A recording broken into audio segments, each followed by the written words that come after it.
Right now, tracking Hurricane Idalia, the newest advisory just out in the last hour, and several more First Coast counties now under hurricane warnings as the storm makes its way towards Florida. Good afternoon, I'm Rich Donnelly. Welcome in. I'm Keith Nelson. We appreciate you staying with us here for First Coast News at 12:30. Here are the three things you need to know right now. Idalia has been upgraded to a hurricane. This happened early this morning at about 5. It is expected to strengthen to a Category 3 hurricane before actually making landfall, and that is set to happen Wednesday morning. In just the last half hour, Jacksonville Mayor Donna Deegan announced that she does not plan to issue any mandatory evacuation orders for the city of Jacksonville. Now, parts of St. Johns, Nassau, and Baker counties are under evacuation orders, including low-lying flood-prone areas of St. Johns County, people living in flood-prone or mobile homes in Nassau County, and voluntary evacuation orders for Baker County.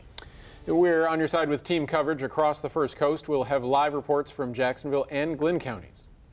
But first, our most accurate weather team is on your side with the latest on Idalia's track. We want to check in now with meteorologist Robert Spetta. Robert, you've been keeping a close eye on this, very busy all throughout the morning. Yeah, myself and Lauren Roundkrantz here all day. And it's something we've been noticing, this storm system, just from frame to frame on the satellite and radar. We can see this strengthening out here as it moves off towards the north. Now moving, it started off this morning just going about 2 to 4 miles per hour. It's picking up its pace, about 14 miles per hour.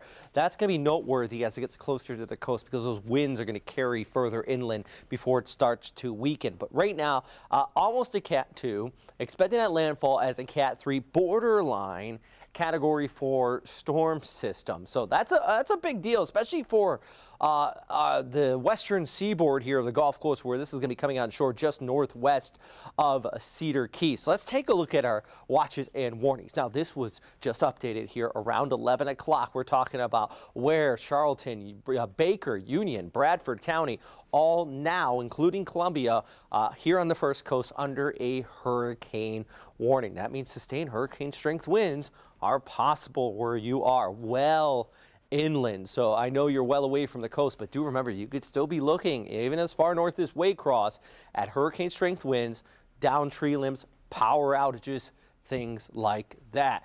This storm already impacting some coastal areas on the west coast. It's actually out of Key West. Just a few minutes ago, it was actually gusting upwards near 50 miles per hour. You see those bandings coming through. And I point that out because we mentioned, that landfall is going to be here around 8, 9 o'clock here on tomorrow morning, Wednesday morning. But out ahead of this, there's plenty of rain bands. And within these rain bands, which are already starting near Fort Myers, that's where that tornado threat, that severe thunderstorm threat, things like that is within. So we're going to be watching this. Even though the center will be passing west of Jacksonville, you're still going to be looking at some of these bands as they kick on by. And even look at that right here, a little bit of that outflow already coming through. We got some decent thunderstorms back here just north of Brunswick, continuing the kick up there as well. So there's a lot going on with this. So right now, last time to start getting ready because by tonight, the rain's going to start to kick in. So I'm going to talk more about that, break down the outlook here in just a bit. Thanks for that, Rob. We know Columbia County is one of the counties in our area expected to see some major impacts from Hurricane Idalia. And Lou Turner joins us now live from Lake City. Lou, how's the weather out there and how are people preparing for the storm?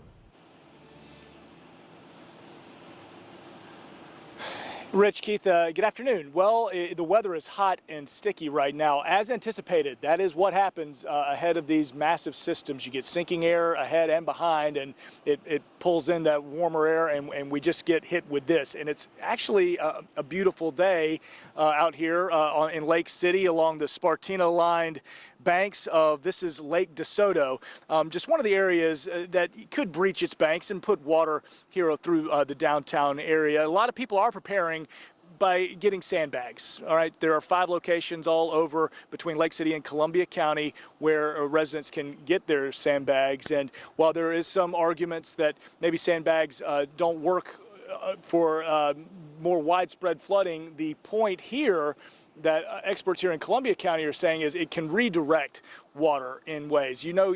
Some residents were saying you can't win the battle against the water, but you can try to mitigate it. And its mitigation is the name of the game, especially for folks who are susceptible to some flash flooding. And the community coming together presented some pretty interesting moments this morning during sandbagging.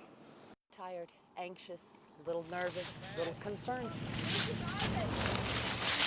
What gives my heart warmth is knowing when I pull up as a disabled senior that there are people here trying to protect their house like I am mine. The first thing they do is, how can we help you? Can we get you this? Can we get you that? And it restores my faith in humanity. A lot of community coming together and helping each other out, and that's just one example here in Lake City and Columbia County. Tristan Hardy is now live in Duval County. We're going to have several shelters opening up, many schools being used. Tristan, joining our team coverage now, what are you learning? Hey Lou, so we're out here at Atlantic Coast High School where we got a chance to tour the shelter where they're utilizing the school's basketball court, and they're expecting hundreds of people to stay here for the next few days, and if the weather allows it, then you can stay out here in the courtyard. Just take a look for yourself out here. Now the shelter includes camping cots, kennels for your pets, nurses set up a medical station just in case, and they'll also serve meals in the cafeteria. Now Principal Michael George will oversee all that's happening here for the next few days. He expressed how excited he is to play a role in keeping families safe. How long will this be open to the public? As far as I know, through Thursday. We'll see what the storm does, but I'm here. I'm sleeping here from tonight through Thursday. And if we need to be longer, it'll be longer. But right now we are open up until through Thursday.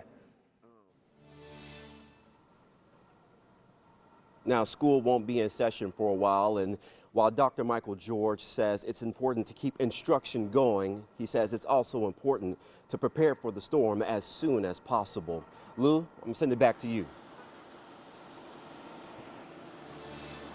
Tristan, I appreciate that. And you know, we are here in Lake City, Columbia County, because it's forecast and has been forecast now for a couple of days. The center line brings it right over town, that eye wall, perhaps with hurricane force, even stronger gusts right here in the center of town. One encouraging note I did just notice as we were here on Lake DeSoto, a couple of ibis walking along the banks. Legend has it the ibis is the very last to leave before a storm and the first to come back. So we'll see if that holds true or if they're already getting out of Dodge. Guys, from Lake City, I'm Louis Turner, First Coast News, on your side.